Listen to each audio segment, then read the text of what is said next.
Semua yang mengelola tambang sadar bahwa Anda ini hidup di dunia yang akan kita wariskan kepada anak cucu kita. Jaga lingkungan tambang, jaga proses penambangan, jaga. Mereka-mereka yang tidak setia kepada negara akan kita singkirkan dengan tidak ragu-ragu, tanpa memandang bulu, tanpa melihat keluarga siapa, partai mana, suku mana yang tidak setia kepada negara, yang melanggar undang-undang, yang melanggar undang dasar, akan kita tindak. Kali kapal sekarang lagi. Pada kapal sini ya.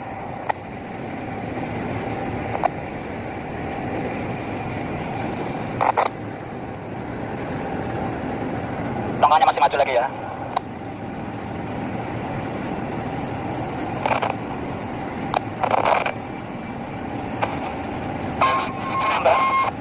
Masalah Raja Ampat. Jadi kemarin gue sempat posting sebuah cuplikan video tepatnya di TikTok, di mana video aslinya gue posting di YouTube, yang gue ngecap sepanjang 6 menit tepatnya. Masalah apa yang terjadi di Raja Ampat dan bagaimana sih respon gue sebenarnya tentang apa yang terjadi di Raja Ampat. Daripada cuplikan video yang gue posting itu, banyak banget gue nerima komen kayak, kenapa sih lu kok kayak nyalahin Bu Megawati tentang apa yang terjadi di Raja Ampat itu? Padahal nih ya, konteksnya kalau ngelihat secara penuh videonya itu, gue nggak nyalahin siapa-siapa tentang apa yang terjadi di Raja Ampat. Gue justru di sini mengkelirkan supaya nggak ada yang nyalah-nyalahin. Nih ya, banyak daripada masyarakat Indonesia yang langsung termakan dan berpikir bahwa apa yang terjadi di Raja Ampat saat ini itu adalah kebijakan dari pemerintahannya Pak Prabowo. Sehingga gue ngajak balik ngelihat sejarah yang ada.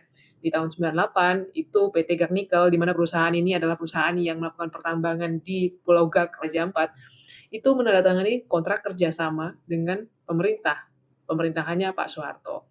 Yang harus dipahami pada saat itu PT Gag Nikel itu masih adalah perusahaan asing, 75% sahamnya masih dipegang oleh perusahaan Australia. Dan tahun 99 itu Presiden Gus Dur menentukan bahwa lingkungan atau daerah di Raja Ampat itu adalah menjadi daerah konservasi atau daerah hutan lindung. Sehingga itu nggak boleh dilakukan pertambangan. Sehingga ini ada kendala lah antara kontrak yang udah terlanjur ditandatangani dan dengan masalah status hutan lindung itu. Dari situ operasi penambangannya dihentikan sementara. Dan di 2004, yang gue sayangkan, memang gue menyayangkan hal ini terjadi gitu loh. Di 2004 ada sebuah kepres yang istilahnya yang dikeluarkan lah pemerintahnya Bu Megawati, itu menyatakan bahwa memberikan dispensasi terhadap penambangan di hutan lindung. Ya, buat gue gini loh, itu kan udah dinyatakan sebagai hutan lindung. Kenapa sih harus diberikan dispensasi? Ya, katakanlah kalau misalnya kita bicara tentang ada kontrak kerjasama dengan perusahaan asing atau secara internasional, masa nggak bisa cari solusi lain gitu ya? Dan akhirnya nih, kalau kita lanjut lagi nih ya, yang ada gue nggak ngomong di video bahwa di tahun 2008, PT Gag Nikel ini akhirnya diakuisisi oleh BUMN, PT Antam. Dan itu udah jadi full punyanya Indonesia. Di tahun 2004 sampai 2014, pemerintahnya Pak SBY, itu selain pengakuisisian PT Gag Nikel itu nggak ada lagi. Di 2014, itu AMDAL daripada pertambangan itu nongol ya. Terus lanjut sampai di 2017 itu ada izin yang diberikan Kementerian ESDM pada saat itu, dan Menteri ESDM-nya saat itu adalah Pak Ignatius Jonan yang memberikan akhirnya izin usaha penambangan di sana, IUP-nya. Nah, jadi dari situ itu gue ngomongin itu. Jadi sebenarnya gue nggak nyalahin siapa dan siapa, itu udah apa yang terjadi di masa lalu gitu. Yang buat gue sekarang saat ini bagaimana pemerintahnya Pak Prabowo itu bisa mengevaluasi dulu, lalu menangani, bahkan mungkin bisa memikirkan penanggulangan yang udah terjadi tentang kerusakan yang udah tercipta daripada penambangan yang udah ada. Jadi itu yang gue sampaikan. Jadi makanya biasakan kalau misalnya mendengarkan sesuatu, dengarkanlah secara penuh dulu, baru kalian komentar. Dan ini ya, nggak penting untuk cari tahu siapa yang salah atau bukan, itu bukan tugas kalian. Ada orang-orang yang memang punya tugas untuk nyari tahu siapa yang bertanggung jawab, dan biarkanlah mereka yang berwenang nanti yang menuntut gitu ya. Kita sebagai masyarakat itu cukup mengawasi apakah itu benar-benar berjalan sesuai prosedurnya. Dan bagaimana ke depannya pemerintahannya Pak Prabowo ini bisa mengatasi seperti yang gue bilang tadi, apa yang terjadi di sana, dan mungkin bahkan bisa mengalihkan masalah pertumbuhan ekonomi lokal di sana dengan ekowisata, perikanan, bahkan juga konservasi laut di sana gitu loh ya. Jadi balik lagi, nggak usah saling nyalahin pemerintahan ini, pemerintahan itu, sampai ada yang bikin video konyol, nyoblos kertas, akhirnya merusak Raja Ampat gitu kan ya. Mau siapapun presidennya yang terpilih kemarin, mau mungkin Pak Anies, mau Pak Prabowo, mau Pak Ganjar, apa yang udah terjadi itu nggak bakal pernah bisa diulang kembali gitu loh ya. Dan itu tiba-tiba hilang kasusnya, nggak bisa. Jadi ayolah kita bijak sebagai masyarakat. Kalau ada orang ngomong, dengerin dulu sepenuhnya, baru ambil penilaian. Jangan langsung asal ngambil penilaian tanpa melihat secara penuh. Sehingga daripada itu, kalian akan punya asumsi yang tidak sesuai dengan kenyataannya. Dan sekali lagi, kesalahan yang udah tertulis itu nggak akan pernah bisa terhapus. Tapi bagaimana caranya menghentikan kesalahan itu dan tidak mengulangi kesalahan yang sama, yang itu yang harus kita kawal pemerintahan Pak Prabowo ke depannya. Paham kan? Bahlil duga ada kepentingan asing di balik protes tambang nikel kawasan Raja Ampat. Buset, Pak. Ini bukan masalah pengalihan isu atau kepentingan asing, Pak. Tapi ini masalah kekayaan alam yang ada di Indonesia ini, Pak. Kenapa Bapak malah menyalahkan pihak asing atas proyek tambang Bapak? Pak Bahlil.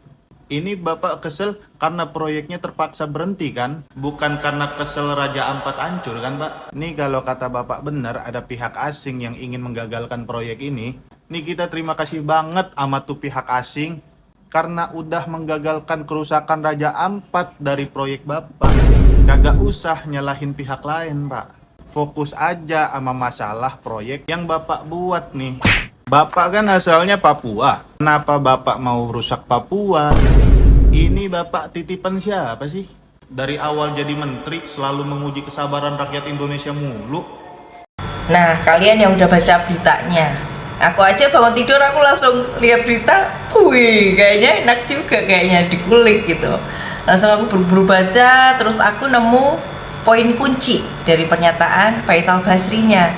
Yang pertama, tuduhan penyelundupan. Faisal menyatakan bahwa ekspor biji nikel dilakukan secara ilegal oleh petinggi negara karena ada permintaan tinggi dari luar negeri. Tapi kan ekspor itu secara resmi dilarang sejak tahun 2020 kan? Yang kedua, dua nama disebut langsung. Yang pertama Airlangga, yang kedua Bobi Nasution. Jadi Faisal Basri itu mengklaim bahwa ia mendapatkan dari KPK datanya. Wih. Yang ketiga, sumber data investigasi. Data ekspor biji nikel Indonesia dari tahun 2020 ke 2022 tercatat 0 karena larangan ekspor. Tapi berdasarkan data dari ITC atau WTO, Cina melaporkan menerima 5,3 juta ton biji nikel dari Indonesia dalam periode yang sama. Jadi artinya ekspor itu masih terjadi secara ilegal dan tidak tercatat di data resmi Indonesia. Yang keempat, kerugian negara. Faisal menyebut potensi kerugian negara bisa mencapai ratusan triliun rupiah.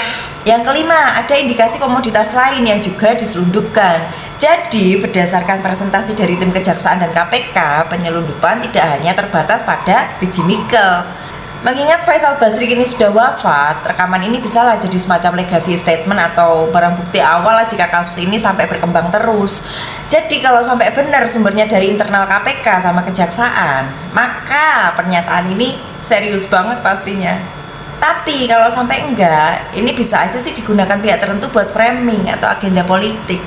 Kalau yang aku lihat itu ada potensi konflik kepentingan jika benar nama-nama itu tidak pernah disebut resmi oleh lembaga hukum, tapi kemudian diungkap dalam format media publik. Ya balik lagi sih, selamat datang di Indonesia, negeri dimana ada ekspor biji nikel 0 tapi duit haramnya full. Katanya ekspor biji nikel dilarang, kata pemerintah kita tegas no ekspor. Nah kata Cina, lah ini siapa nih yang tiap hari nganter 5 juta ton ke pelabuhan Shanghai, masa ya gosen? Faisal Basri bilangnya dapat data dari KPK. Wih mantap, sekarang KPK mah bukan cuma penegak hukum guys, tapi juga apa? Startup Data Mining. Wih keren ya, selamat datang di KPK, Komisi Penambang Kebenaran. Dan siapa yang ketambang kali ini? Airlangga sama Bobi lah, duet maut. Satu megang ekonomi negara, yang satu lagi megang Medan bos. Horas bah. Gak cocok aku ngomong Medan. Ya kalau digabung ya kita kasih aja namanya AB Express ya kan, logistik nikel Anda aman sampai ke Cina. Katanya dilarang, tapi tetap aja jalan. Ya bayangin aja, ekspornya dilarang, tapi tetap jalan. Ini mah bukan kebijakan, ini mah jebakan Batman, tapi versinya birokrat. Dilarang keras, tapi kalau kamu petinggi silahkan nyelundup asal pakai batik ya. Batik R. Ini biji nikel bro, bukan biji akhlak.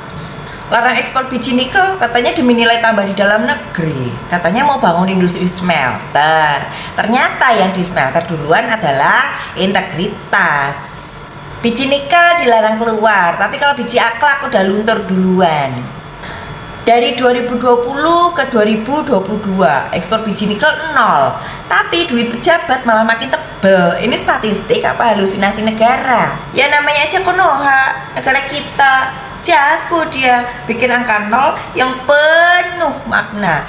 0 korupsi, 0 ekspor, malunya juga 0. Cina aja udah jujur, tapi kenapa Indonesia masih denial? Cina jujur loh, kami impor 5,3 juta ton dari Indonesia. Tapi Indonesia jawabnya apa? Kami nggak ekspor apa-apa tuh. Masa iya ada teleportasi mineral sih? Kalau rakyat cuma nyolong ayam, viral. Pejabat nyelundupin biji nikel, sunyi senyap, diam tak bersuara. Dan katanya Faisal Basri itu baru dapat data penyelundupan komoditas lain juga. Ya tenang, belum disebut sih siapanya. Katanya masih investigasi. Tapi kita tahu yang nyelundupin itu pasti bukan orang kecil, karena cuma yang gede yang bisa lolos lewat celah hukum yang kecil. Kalau kalian itu ngerasa negara ini cacat, ya selamat. Kalian tuh waras berarti. Karena gila itu apa? Bukan yang ketawa sendiri, tapi yang percaya kalau ekspor 0 itu kenyataan.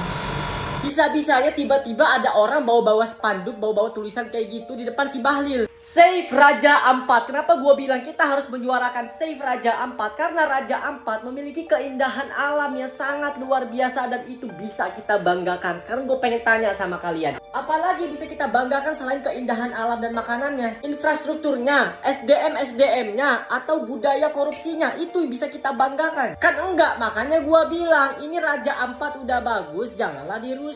Ini lagi orang-orang dari mana sih ini? Bisa-bisanya tiba-tiba ada orang bawa-bawa spanduk, bawa-bawa tulisan kayak gitu di depan si Bahlil, dan mereka setuju sama penambangan ini. Astaga. Tapi menurut gua langkah yang dilakukan oleh pemerintah ini udah bener sih. Mereka menghentikan untuk sementara waktu. Karena gini guys, karena nggak bisa langsung diberhentiin gitu aja. Masalahnya mereka ini udah dapat izin, dan izinnya itu resmi. Dan asal kalian tahu, izinnya ini udah dari zaman dulu, udah dari zaman Pak Harto sampai sekarang, dan baru tahun 2023 itu baru terrealisasikan. Coba kalian cari tahu siapa yang memerintah di tahun 2023. Jadi istilahnya Pak Prabowo ini hanya diwariskan aja dari pemerintahan sebelumnya. Makanya kita tunggu aja nih kebijakan dari Pak Prabowo itu apa sih? Akankah tambang ini diberhentikan atau tetap dilanjut? Ya mudah-mudahan aja diberhentikan ya Pak ya. Soalnya Raja Ampat itu terlalu indah Pak. Saya belum kesana soalnya, masa pas saya kesana. Di tengah hebohnya kasus kerusakan alam pengangkut nikel di Raja Ampat, kini nama kapal viral.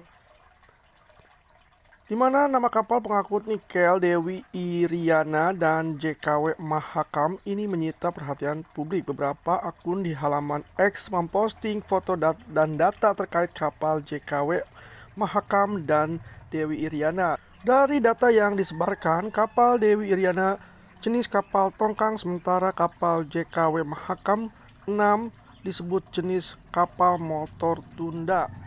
Sementara di tengah viralnya aktivitas tambang di Raja Ampat, kini muncul kabar dari Susi Pujiastuti minta Prabowo hentikan aktivitas tambang di Raja Ampat. Lewat akun media sosial pribadinya, Susi menyampaikan permintaan langsung kepada Presiden Prabowo Subianto agar menghentikan penambangan yang dinilai merusak lingkungan di wilayah tersebut. Permohonan tersebut muncul di tengah sorotan publik terhadap kegiatan pertambangan nikel di Raja Ampat. Susi selama ini dikenal sebagai sosok vokal menyuarakan isu kelautan dan konservasi. Raja Ampat dikenal sebagai kawasan dengan keanekaragaman hayati laut tertinggi dunia. Wilayah ini menjadi rumah bagi 75% spesies terumbu karang global dan lebih dari 1.500 spesies ikan. Aktivitas tambang di Raja Ampat ramai dibicarakan setelah Greenpeace Indonesia dan Aliansi Jaga Alam Raja Ampat menyampaikan protes keras. Mereka menuding kegiatan tambang nikel di 5 pulau kecil termasuk Gag, Kawe, Manuram, Manyafun, dan Batang Pele melanggar Undang-Undang Nomor 1 Tahun 2014 tentang pengelolaan wilayah pesisir dan pulau-pulau kecil yang melarang pertambangan di pulau kecil dengan ekosistem sensitif.